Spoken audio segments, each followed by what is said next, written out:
చెప్పాలి కదా. నన్ను ఆపకుండా అట్లనే కొట్టుకుంటా ఉండమంటే అతనికి ఇట్లా దెబ్బలు తిన్నాడు కాబట్టి వెళ్ళి కేసు పెట్టిండు. సో అది ఇక్కడ జరిగింది. మోహన్ బాబు మీడియా వాళ్ళ మీద దాడి చేసిండు, అది కరెక్టేనా అన్న? మీడియా వాళ్ళ మీద ఎందుకు దాడి చేసిండంటే ఆల్రెడీ మంచిగా మీడియా వాళ్ళకి నమస్కారం పెట్టుకుంటూ వచ్చిండు మోహన్ బాబు గారు.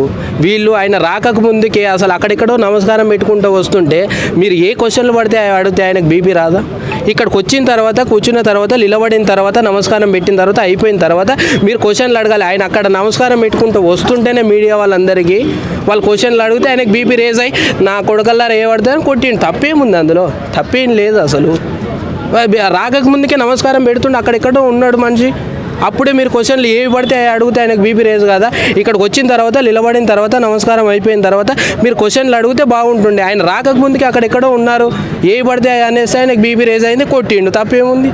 ఇప్పుడు తెలిసింది కదా. ఎప్పుడైనా సరే మీడియా వాళ్ళు అక్కడికి వచ్చిన తర్వాత పెద్దరాయుడు అంటే పెద్దరాయుడు కోపం ఎక్కువ. కానీ న్యాయం అంటే ఒక చెప్పే వ్యక్తి ఆయన రాకకు ముందుకి ఏ పడితే క్వశ్చన్లు అడగడం తప్పది. అందు గురించి కొట్టిండు. ఆయన కోపం వచ్చి బీపీ రేజ్ అయిపోయింది ఆయనకు. సో అది ఏదేమైనా కానీ అన్న ఇంట్లో కూర్చొని మాట్లాడుకునే విషయము. అన్నదమ్ములు కానీ నాన్నగారు కానీ ఆస్తి పంచుతారా లేదా, ఏదో ఒకటి ఎక్కువ తక్కువ, ఒకరికి ఎక్కువ ఇచ్చినా ఒకరు తక్కువ ఇచ్చినా పర్వాలేదు. కాకపోతే ప్రేమ పెళ్ళి వివాహం చేసుకున్నాడు, సరే చేసుకున్నాడు. పెళ్ళి చేసుకుంటే తప్పేముంది? అందులో పెళ్లి చేసుకుంటే తప్ప అంటే ఇష్టపడిన అమ్మాయిని పెళ్లి చేసుకోవడం తప్ప, ఆస్తి ఇవ్వను అనేది తప్ప. ఎందుకు ఇవ్వరు ఆస్తి? నాకు అర్థం కాదు. కొడుకు కాదా? కొడుకునే బాన్సర్స్ని పెట్టించేంత కొట్టించేంత దుర్మార్గం ఇది. కొడుకునే ఎంత పెద్ద తప్పు చేసినా తండ్రి కొడితే అర్థం ఉంది, తండ్రి చెప్పుతో కొట్టిన గిట అర్థం ఉంది. తండ్రి కొట్టకుండా బాన్సర్స్నే కొట్టించిందంటే ఎంత దుర్మార్గం ఇది. అంటే ప్రేమ పెళ్లి చేసుకుంటే ఇట్లా కొడతారా? ఇష్టపడి పెళ్లి చేసుకుంటే. జర్నలిస్టుల మీద దాడి ఖండిస్తూ ఎంపీ రఘునందన్ రావు కానీ తీన్మార్ మల్లన్న అరెస్ట్ చేయమని మోహన్ బాబు అంటారు. మరి ఇంత కరెక్టే. కాకపోతే ఒక మీడియా వాళ్ళ మీద దాడి చేయడం ఒకటి తప్పు. ఇంకోటి ఏంటంటే కొడుకునే బాన్సర్స్ని పెట్టించి కొట్టించడం అన్నది అది గిట్ట చాలా తప్పు. నిజంగా కొడుకు మళ్ళీ రిటర్న్లో కోర్టులో కేసు వేసిండు అనుకో, మళ్ళీ నాన్నగారు జైలుకి వెళ్ళిపోతారు. మళ్ళీ అది చాలా తప్పు. ఎందుకంటే నా తండ్రి నన్ను ఎవరితోటి కొట్టిపించినా కానీ నా తండ్రి అని గమ్మునున్నాడు ఇప్పుడు వరకు. అందరినీ కలుస్తా, నాకు న్యాయం కావాలి. ప్రపంచంలో పెద్ద పెద్ద వాళ్ళు ఉన్నారు కదా, వాళ్ళందరినీ కలవడానికి వెళ్తున్నా. వీళ్ళందరినీ కలిసిన తర్వాత నాకు న్యాయం కావాలని వెళ్తుండు.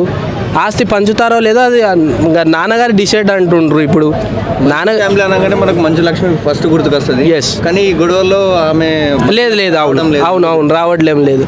అంటే అన్నదమ్ముళ్ళది కదా, ఇంకా కొద్దిగా రాసి ఉంటుంది. మనం వద్దు అంటే చెల్లెకి ఎంత ఇవ్వాలో అంత ఇస్తారు. అంటే ఆమెకు స్ఫూర్తి ఇది అయిపోయిన తర్వాత, గొడవ అయిపోయిన తర్వాత వాళ్ళు మెల్లిగా వచ్చి ఏమి ఇవ్వాలనుకుంటున్నారో వాళ్ళు ఇవ్వాలి.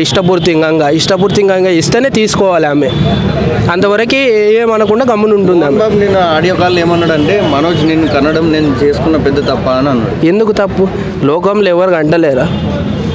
ఆయన ఒక్క ఆయననే కన్నట్లు చెప్తుండు. ఆయన కంటే ఎక్కువ కొడుకులు ఉన్న వాళ్ళు గిట, ఎక్కువ ఆస్తులు ఉన్న వాళ్ళు గిట, లిటిగేషన్లు ఉన్న వాళ్ళు గిట, ఇట్లాంటి గొడవలకు కారణమైన వాళ్ళు గిట లోకంలో ఎంతోమంది ఉన్నారు. ఆయనే ఏదో పెద్ద తప్పు చేసిండు అంటారు. ఏం తప్పు చేసిండు బదర్? నాకు అర్థం కాదు. ప్రేమ పెళ్లి చేసుకోవడం తప్ప ఆయనది? నాకు అర్థం కాదు. ఈ ప్రేమ పెళ్లిలో ఆస్తి పంచడం ఆయనకి ఇష్టం లేదు. ఎవరికి? మోహన్ బాబు గారు. ఈ గొడవకు మెయిన్ కారణం మనోజ్ భార్య అని మోహన్ బాబు అన్నాడు. అన్నడేమో ఆమె వల్ల ఇంకా ఎక్కువ తాగుతున్నాడు, డ్రింక్ చేస్తున్నాడు అని అన్నాడు. అటువంటివి ఏం లేవు. కాకపోతే ఇక్కడ ఏంటంటే ప్రేమ పెళ్లి చేసుకున్నాడు. అసలు ఆయనకు వాళ్ళకి ఆస్తి పంచడం ఇష్టం లేదు. మోహన్ బాబు గారికి ఆయనకు ఆస్తి ఇవ్వడం ఇష్టం లేదు. అందు గురించే బౌన్సర్స్ని పెట్టించి కొట్టి ఇచ్చిండు. సో అది ఇక్కడ జరిగింది. ఎలా అయితే సాల్వ్ అయితే అనుకుంటారు. అంటే ఇది ఒక ఫ్యామిలీ మ్యాటరు. ఇంట్లో కూర్చొని ఇంట్లో మాట్లాడుకునే మ్యాటరు. పెద్దరాయుడు తీర్పు చెప్పే వ్యక్తి, నలుగురికి మంచి చెప్పే వ్యక్తి, అసలు పబ్లికే చెప్పేంత స్థాయికి వచ్చిండ్రు. ఇంట్లో కూర్చొని మాట్లాడుకునే స్థాయి వాళ్ళది. ఇంట్లో కూర్చొని మాట్లాడుకుంటే అన్నీ సాల్వ్ అయిపోతాయి. అనవసరంగా హాట్ టాపిక్గా మార్చి పబ్లిక్ ముందర పెట్టడం చాలా మంచిది కాదు. వాళ్ళకే మంచిది కాదు ఫ్యూచర్లో.